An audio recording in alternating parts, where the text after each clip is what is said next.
Hello good morning વિદ્યાર્થી મિત્રો। તો આજે આપણે પ્રશ્ન નંબર 3 માં દાખલા નંબર 7, 8 અને 9 ની માહિતી મેળવવાની છે। તો દાખલા નંબર 7 જોતા ખબર પડે છે કે રામ, રહીમ અને ઈસુ એક ભાગીદારી પેઢીના ભાગીદારો છે। એટલે ભાગીદારોની આપણને કુલ 3 સંખ્યા આપેલી છે। 1/4/2016 ના રોજ તેમની મૂડી અનુક્રમે 60,000, 40,000 અને 50,000 હતી। એટલે મૂડી આપણને આપેલી છે 60,000, 40,000 અને 50,000। તો એના આધારે આપણે મૂડીનું પ્રમાણ કાઢી શકશું 6/4/5। હવે વર્ષના અંતે નફાની વહેંચણી કર્યા પછી માલુમ પડ્યું કે મૂડી ઉપર 6% લેખે વ્યાજ ગણવાનું રહી ગયું છે। મૂડી ઉપર 6% લેખે વ્યાજ ગણવાનું રહી ગયું છે। આપણને માહિતી આપેલી છે કે ભૂલ સુધારણા નોંધ લખો। તો દાખલાને છેલ્લી લાઈન જોતા આપણને ખબર પડશે કે આપણને ભૂલ સુધારણા નોંધ લખવાનું કીધું છે, એટલે કે આમ નોંધ લખવાનું કીધું છે। તો આમ નોંધ માટે આપણે એક નિયમ યાદ કર્યો હતો પહેલા વિડીયોમાં કે માઇનસ ખાતે ઉધાર થશે અને પ્લસ ખાતે જમા થશે।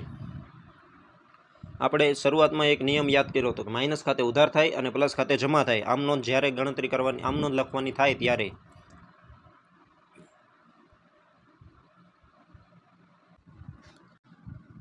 હવે જ્યારે પણ આપણને ભૂલ સુધારણા નોંધનું કીધું હોય, આપણને ભૂલ સુધારણા નોંધ લખવાનું કીધું હોય ત્યારે એક કોષ્ટક બનાવવાનું આપણે। તો એ કોષ્ટક આપણે બનાવેલું જ છે, જુઓ।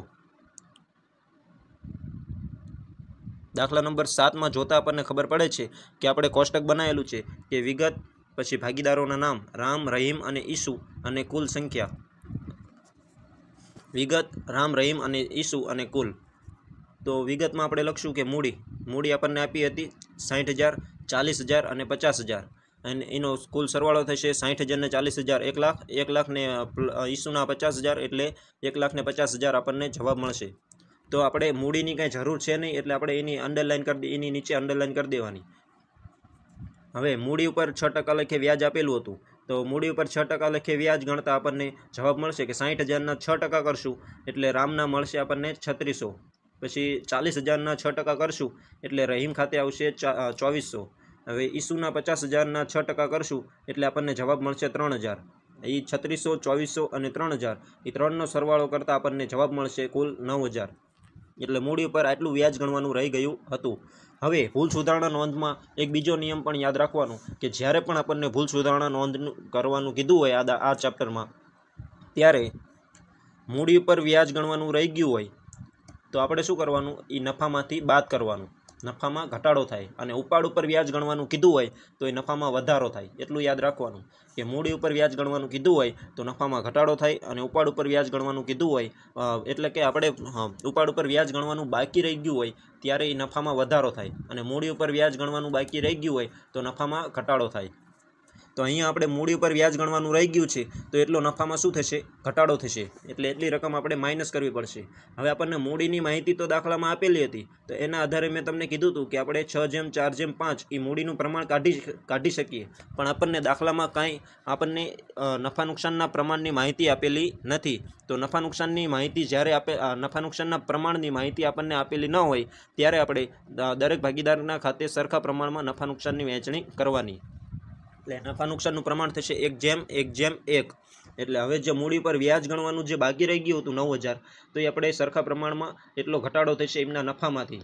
એટલે રામના નફામાંથી એટલો ઘટાડો થશે સરખો, રહીમના નફામાંથી સરખો ઘટાડો થશે, અને ઈસુના નફામાંથી પણ એટલો ઘટાડો થશે।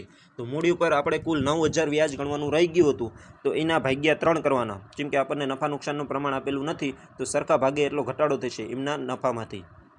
તો 9,000 ભાગ્યા 3 કરતાં આપણને 3,000 જવાબ આવશે। તો ત્રણેય ભાગીદાર ખાતે આપણે એટલા નફામાંથી માઇનસ કરશું, તો -3,000, -3,000 અને -3,000। હવે ત્રણેયનો સરવાળો કરતાં આપણને -9,000 જવાબ મળશે। એટલે મૂડી પર વ્યાજ જેટલો કુલ નફામાં એટલો ઘટાડો થશે। એટલે મૂડી પર વ્યાજ ગણવાનું રહી ગયું હતું એટલે આપણે એટલો નફામાં એમના ઘટાડો કર્યો। હવે સરવાળો કે બાદબાકીના નિયમ પ્રમાણે 3600માંથી -3,000 કરતાં આપણને +600 મળશે। 2400માંથી 3,000 માઇનસ કરતાં આપણને -600 મળશે, કેમ કે 2400 નાના છે અને 3,000 મોટા છે। 3,000 આપણને માઇનસમાં આપેલા છે એટલે -600। હવે 3,000માંથી 3,000 બાદ કરતાં આપણને 0 રકમ મળશે ઈસુ ખાતે। હવે કુલ રકમ આપણને 0 જ મળવાની છે, જેમ કે આપણે +9,000 હતા એમાંથી -9,000 બાદ કર્યા આપણે, એટલે આપણને કુલ રકમ 0 મળી ગઈ। હવે માઇનસ ખાતે ઉધાર અને પ્લસ ખાતે જમા કરશું આમ નોંધ માટે. તો માઇનસ ખાતે જેના ખાતે માઇનસ હોય રકમ એના ખાતે ઉધાર કરવાનું, અને જેના ખાતે પ્લસ હોય રકમ જવાબમાં એના ખાતે આપણે રકમ જમા કરવાની. તો રહીમ ખાતે માઇનસ છે અને રામ ખાતે રકમ પ્લસ છે. તો રહીમના મૂડી અથવા ચાલુ ખાતે ઉધાર 600 રૂપિયા અને રામના મૂડી અથવા ચાલુ ખાતે 600. રહીમના મૂડી અથવા ચાલુ ખાતે 600 અને તે રામના મૂડી અથવા ચાલુ ખાતે 600. એટલે આપણને જ્યારે પણ મૂડી પર વ્યાજ ગણવાનું બાકી રહી ગયું હોય એવો દાખલો એવું પૂછવું હોય, એવી માહિતી આપણને દાખલામાં આપેલી હોય ત્યારે આપણે મૂડી પર વ્યાજ પહેલી લીટીમાં લખવાનું અને નફામાં ઘટાડો આપણે બીજી લીટીમાં લખવાનું. એટલું યાદ રાખવાનું કે પહેલી લીટીમાં પ્લસ થશે અને બીજી લીટીમાં માઇનસ રકમ આવશે. હવે દાખલા નંબર 8. તો દાખલા નંબર 8 જોતા ખબર પડે છે કે લતા, ગીતા અને પ્રવીણા એક ભાગીદારી પેઢીના ભાગીદારો છે. લતા, ગીતા અને પ્રવીણા એક ભાગીદારી પેઢીના ભાગીદારો છે. નફાની વહેંચણી કર્યા પછી માલુમ પડ્યું કે ઉપાડ ઉપર અનુક્રમે 2700, 1200 અને 1500 વ્યાજ ગણવાનું રહી ગયું છે. ભૂલ સુધારણા નોંધ લખો. તો અહીંયા પણ આપણને ભૂલ સુધારણા નોંધ લખવાનું કીધું છે, પણ અહીંયા આપણને ઉપાડ ઉપર વ્યાજ આપેલું છે. 7મા દાખલામાં આપણને મૂડી ઉપર વ્યાજ ગણવાનું રહી ગયું છે અને ભૂલ સુધારણા નોંધ કરવાની હતી. અહીંયા આપણને ઉપાડ ઉપર વ્યાજ ગણવાનું કીધું છે. ઉપાડ ઉપર વ્યાજ ગણવાનું બાકી રહી ગયું છે એની ભૂલ સુધારણા નોંધ લખવાની છે. તો આપણે અગાઉ માહિતી મેળવી તે પ્રમાણે કે મૂડી ઉપર વ્યાજ ગણવાનું રહી ગયું હોય તો આપણે નફામાં ઘટાડો થાય, અને ઉપાડ ઉપર વ્યાજ ગણવાનું રહી ગયું હોય તો નફામાં વધારો થશે, એટલે નફામાં પ્લસ થશે. એટલી રકમ દરેક ભાગીદારને એટલી રકમ વધુ મળશે. ઉપાડ ઉપર વ્યાજ ગણવાનું રહી ગયું હતું એટલે એ નફામાં પ્લસ થશે ભૂલ સુધારણા નોંધ વખતે. તો આપણે જ્યારે પણ ભૂલ સુધારણા નોંધ કરવાની હોય ત્યારે એક કોષ્ટક બનાવવાનું કીધું હતું, તો એ કોષ્ટક આપણે જોઈએ.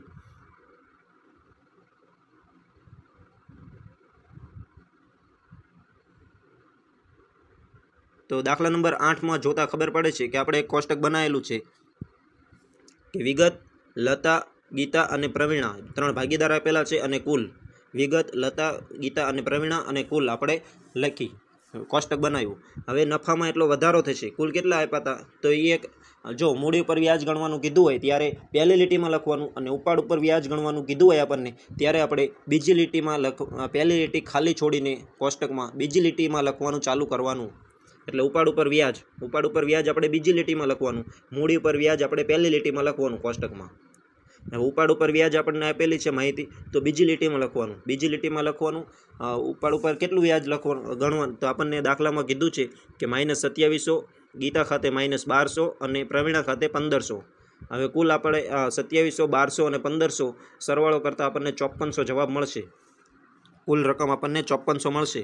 હવે ઉપાડ ઉપર વ્યાજ ગણવાનું રહી ગયું હતું તો એ શું થશે? નફામાં વધારો થશે, તો એ રકમ પ્લસ થશે. નફામાં એટલો વધારો થશે તો એ રકમ આપણે પ્લસ થશે. તો નફામાં વધારો હવે પહેલી લીટીમાં લખવાનો. 5400 જે આપણને આપ્યા હતા તો એને આપણને નફા નુકસાનનું પ્રમાણ આપ્યું નથી, તો નફામાં વધારો થશે તો એ કેવી રીતે થશે? તો સરખા ભાગે નફામાં વધારો કરવાનો. તો 5400 ભાગ્યા 3 કરવાના એટલે 1800 રકમ આવશે. એ ત્રણેય ભાગીદારો ખાતે પ્લસ કરવાની. એટલે પહેલી લીટીમાં આપણે લખવાનું 1800, 1800 અને 1800.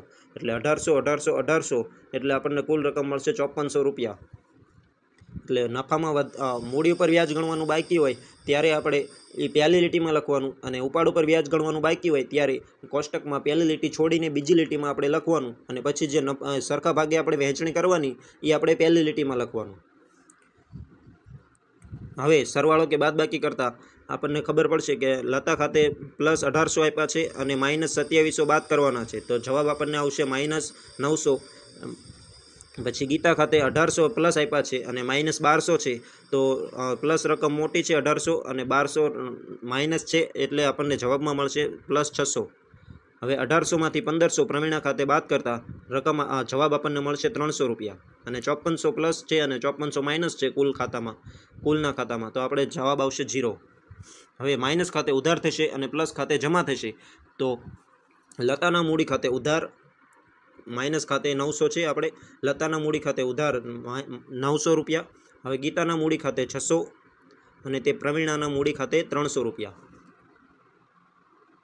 તો ભૂલ સુધારણા નોંધ આપણે કરી કે માઇનસ ખાતે આપણે ઉધાર કર્યા અને 2 પ્લસ હતા તો પ્લસ ખાતે આપણે જમા કર્યા. હવે જેટલી રકમ માઇનસ હોય એટલી જ રકમ પ્લસમાં થવી જોઈએ. જેમ કે માઇનસ આપણે 900 રૂપિયા થયા હતા તો +600 + 300 એટલે કુલ આપણે 900 થવા પડે. એ રીતે પણ આપણને ખબર પડે કે આપણી ગણતરી સાચી છે કે ખોટી છે. એટલે ભૂલ સુધારણા નોંધ વખતે એટલી વાત યાદ રાખવાની, એક તો મૂડી ઉપર વ્યાજ કીધું હોય ત્યારે આપણે એ નફામાં ઘટાડો થાય અને આપણે કોષ્ટકમાં ક્યાં લખવાની, પહેલી લીટીમાં લખવાનું. ઉપાડ ઉપર વ્યાજ કીધું હોય તો આપણે કોષ્ટકમાં બીજી લીટીમાં લખવાનું અને નફામાં શું થાય, વધારો થશે. એટલે સરખી રકમની વહેંચણી થશે એ પહેલી લીટીમાં થશે અને મૂડી ઉપર વ્યાજ ગણવાનું રહી ગયું હોય ત્યારે સરખી રકમની વહેંચણી આપણે બીજી લીટીમાં થશે. એટલું યાદ રાખવાનું. હવે દાખલા નંબર 9.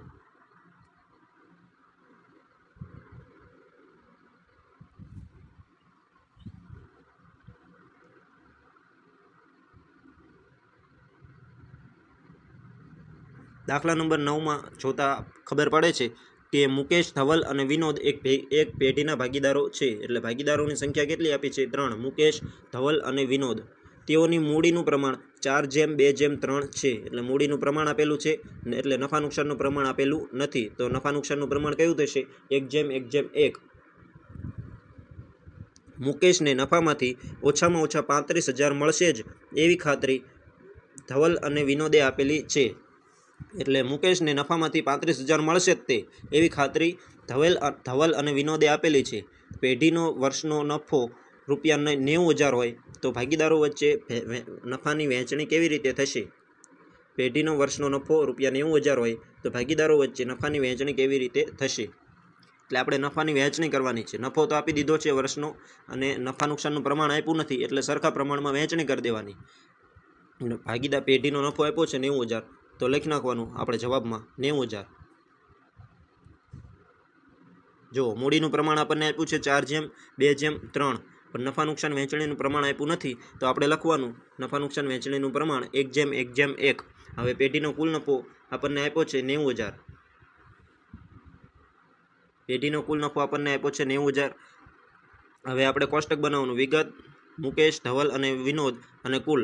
તો સરખે ભાગે વહેંચણી એટલે 90,000ની નફા નુકસાનના પ્રમાણમાં વહેંચણી કરતાં 90,000ની નફા નુકસાનના પ્રમાણમાં વહેંચણી કરતાં મુકેશ ખાતે 30,000, ધવલ ખાતે 30,000 અને વિનોદ ખાતે 30,000. એટલે કુલ 90,000ની આપણે વહેંચણી કરી. 90,000/3 કરીને ત્રણેય ભાગીદારો વચ્ચે વહેંચી દીધી આપણે સરખે ભાગે વહેંચણી. પણ આપણે રકમમાં શું કીધું હતું કે મુકેશને ઓછામાં ઓછા 35,000 તો મળશે જ તે એવી ખાતરી ધવલ અને વિનોદે આપેલી હતી. તો હવે એના ખાતે તો આપણે 30,000 જ આવ્યા છે. તો હવે શું કરવું પડશે, તો એના ખાતે આપણે 5,000 પ્લસ કરવા પડશે. તો 35,000 કરવા એને આપવા માટે 5,000 તો હજુ પ્લસ કરવા પડશે. તો એ આપણે 5,000 આપણે પ્લસ કર્યા તો એ 5,000 આપણે ક્યાંથી લાવવાના, તો એ રકમ આપણે ધવલ અને વિનોદ પાસેથી લેવાની. એના નફામાંથી એટલી રકમ આપણે લેવાની 5,000. તો ધવલ અને વિનોદનું નફા નુકસાન વહેંચણીનું પ્રમાણ કેટલું છે, તો 1:1. ધવલ અને વિનોદનું નફા નુકસાન વહેંચણીનું પ્રમાણ આપણને આપ્યું છે 1:1. તો એ ભાગે આપણે 5,000ની વહેંચણી કરવાની. તો 5,000 ભાગ્યા 2 કરવાના, કેમ કે સરખા ભાગે વહેંચણી થશે 5,000ની. તો 5,000ની વહેંચણી આપણે સરખા ભાગે કરતાં -2500 અને -2500 એ બાદ થશે એમના નફામાંથી. એમને 30,000 નફો મળતો હતો એમાંથી -2500 થશે અને વિનોદને 30,000 નફો મળતો હતો એમાંથી -2500 રકમ એની બાદ થશે. એટલે મુકેશના નફામાં 5,000 પ્લસ થશે અને ધવલ અને વિનોદના નફામાંથી 2500 આપણે બાદ કરવી પડશે. 2500 આપણે એમની નફામાંથી આપણે રકમ બાદ કરવી પડશે. તો હવે નફાની ખરેખર વહેંચણી તો 30,000 વત્તા 5,000 એટલે કુલ મુકેશને કેટલા મળશે, 35,000. જે રકમમાં આપણને જવાબ આપેલો હતો કે મુકેશને ઓછામાં ઓછા 35,000 મળશે જ તે એવી ખાતરી આપણે ધવલ અને વિનોદે આપેલી હતી. તો એને 35,000 આપણે આપી દીધા. હવે ધવલને કેટલો નફો મળશે, તો 27,500 અને વિનોદને પણ 27,500. એટલે કુલ નફો કેટલો થયો, 90,000 આપણે કુલ નફો એમને મળ્યો. જુઓ 90,000 નફો એમને મળ્યો. 90,000 નફાની આપણે વહેંચણી કરી. જે આપણને દાખલામાં પેઢીનો કુલ નફો આપ્યો હતો 90,000 અને નફા નુકસાન વહેંચણીનું પ્રમાણ આપ્યું નહોતું 1:1:1. એટલે આપણે ધાર્યું નફા નુકસાન વહેંચણીનું પ્રમાણ નહોતું આપ્યું એટલે આપણે 1:1:1 સરખા પ્રમાણમાં વહેંચણી થશે એવું આપણે ધાર્યું. હવે નફાને સરખા ભાગે આપણે વહેંચી દીધી 30,000, 30,000 અને 30,000. પણ આપણને રકમમાં શું કીધું હતું કે મુકેશને ઓછામાં ઓછા 35,000 તો મળશે જ તે. એટલે 30,000 રકમ આપણે સરખા ભાગે વહેંચી એટલે 30 આપણે સરખા ભાગે વહેંચ્યા તો એને 35,000 મળવાના હતા. તો આપણે 5,000 એમાં પ્લસ કર્યા તો એ 5,000 આપણે ધવલ અને વિનોદમાંથી સરખા ભાગે વહેંચણી કરીને 2500 એમાંથી બાદ કર્યા. કેમ કે એમનું નફા નુકસાન વહેંચણીનું પ્રમાણ ધવલ અને વિનોદનું 1:1 પ્રમાણમાં હતું એટલે તો ધવલ અને વિનોદને -2500 બાદ કરતાં એમને ખાતે આવશે 27,500, 27,500 અને મુકેશ ખાતે આવશે 35,000, એટલે કુલ 90,000ની વહેંચણી આપણે કરી દીધી. તો દાખલામાં માત્ર આપણને એટલું જ પૂછ્યું હતું કે નફાની વહેંચણી કરીને આપણે દર્શાવવાની હતી. તો આપણે નફાની વહેંચણી કરીને દર્શાવી, તો આમાં આપણે કંઈ આમનો લખવાની છે નહીં.